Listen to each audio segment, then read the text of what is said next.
They say your life changes in a moment. But nobody ever warns you what that moment feels like. It doesn't feel like victory. It doesn't feel like clarity. It feels like breaking. That day when your chest feels heavy, your mind collapses on itself, and you whisper, "I can't do this anymore." Most people think that moment is the end, but ancient Stoics, Zen monks, samurai warriors, they all knew the truth. The day you finally break is actually the day you begin. There's an old story of a young monk in Japan. Every day, he begged his master to teach him the path to strength. He trained harder than everyone, meditated longer, pushed himself until his hands bled. But inside, he felt weak, restless, chaotic. One night, exhausted, he snapped. He threw his wooden sword on the floor and cried, "I'm done. I've failed. My mind is too noisy.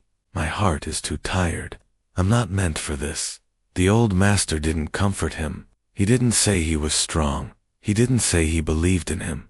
Instead, he poured the boy a cup of tea. He kept pouring, and pouring, and pouring, until the tea overflowed, burning the boy's hands. "Master, the cup is full. It can't take any more." The master looked into his eyes and said, "Exactly. You cannot become who you're meant to be until the person you're pretending to be spills over.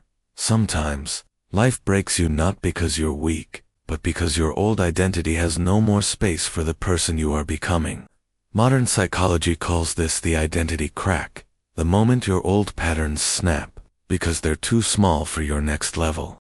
Stoics saw it as the collapse of the false self.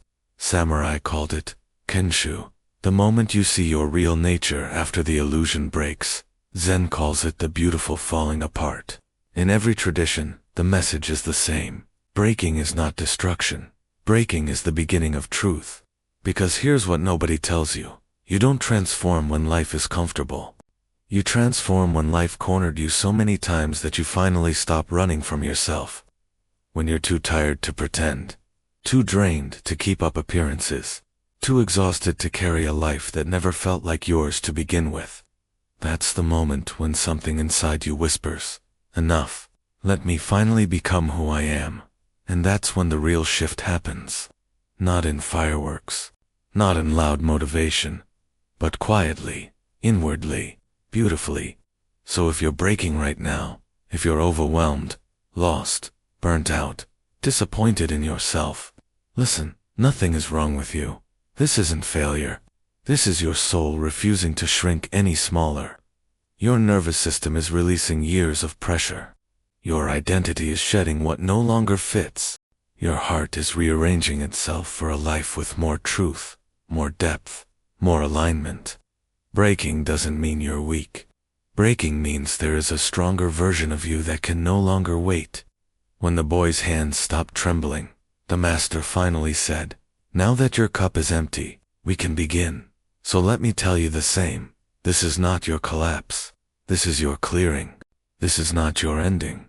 This is your becoming." If this message found you at the right moment, type "I'm ready to begin" in the comments. Not for me, for yourself, for the life that's waiting on the other side of this quiet breaking.